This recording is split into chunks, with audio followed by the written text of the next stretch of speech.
নমস্কার বন্ধুরা, আমি ইন্দ্রাণী ভিলপুর রান্নাঘরে আপনাদের সকলকে স্বাগত জানিয়ে আবার নতুন একটা রেসিপি নিয়ে চলে এসেছি। আজকে কাঁচা আমের টক মিষ্টি চাটনি বানাবো। আসুন রেসিপিটা বানিয়ে নিই। বসিয়ে দিয়েছি, এর মধ্যে 2 চামচা মৌরি, 1.5 চামচা মেথি আর এখানে 7টা শুকনো লঙ্কা দিয়েছি। মশলাটা আগে বানিয়ে নিই।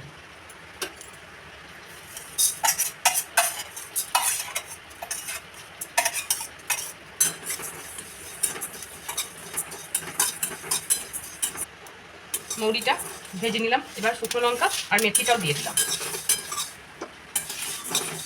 হালকা করে একটু নেড়ে নেব। কড়াইটা গরম হয়ে গেছে, এবার সর্ষের তেল দিয়ে দিলাম।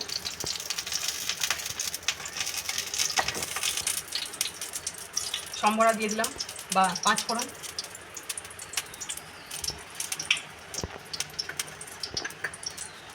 শুকনো লঙ্কা দিয়ে দিলাম 3টে ফোড়নে।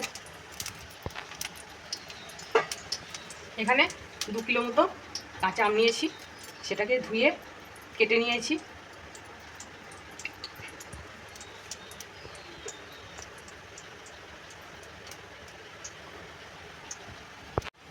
কড়াই তেলটা গরম হয়ে গেছে, এবার আমগুলোকে ছেড়ে দিলাম।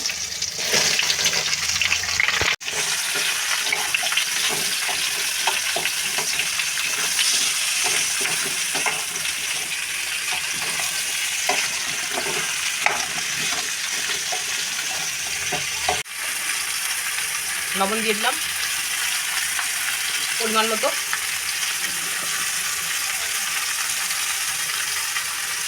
হাফ চামচা হলুদ গুঁড়ো দিয়ে দিলাম।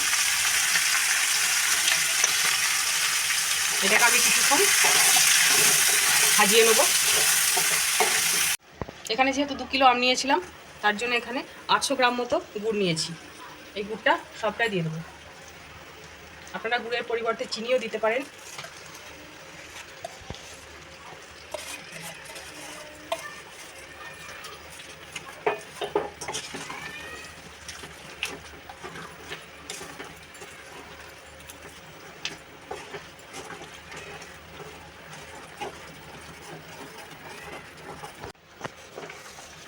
হ্যাঁ, চাটনিটা অনেকটা হয়ে এসছে।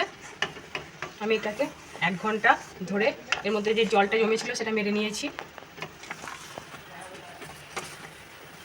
যেহেতু আমগুলো খুব নরম ছিল, তার জন্য এটা গলা গলা হয়ে গেছে, আর সবগুলোর ছিবড়ে হয়ে যায়নি, তার জন্য এটা গলে গেছে। এর মধ্যে আর একটুকুও জল নেই। চাটনিটা ঠান্ডা হয়ে গেছে। আগেই মশলাটা বানিয়েছি, সেটা ছিবড়ে করে আমি গুঁড়ো করে নিয়েছি, ডাস্ট করে গুঁড়ো করিনি। আর এর মধ্যে 2 ডাগনা ভিনিগার দিয়ে দেব।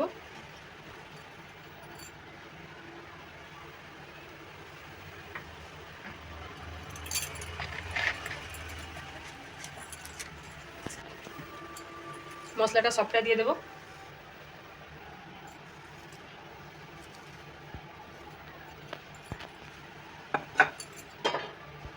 এটা অনেক দিন পর্যন্ত সংরক্ষণ করে রাখা যাবে।